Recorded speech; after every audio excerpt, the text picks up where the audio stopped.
Don't waste too much. Okay? Now clean it up. Wait for a little bit and wet the sponge. Wet it with water. Put the bottle under the sink.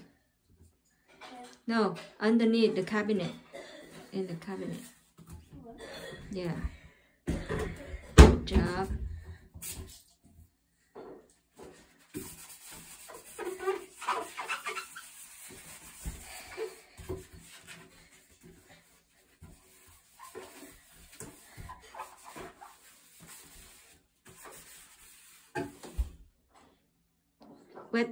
Clean the sponge and then clean the sink again with the clean sponge.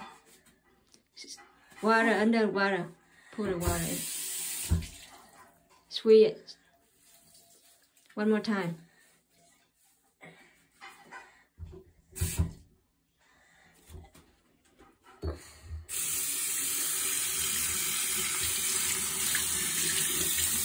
Okay, now we clean it up.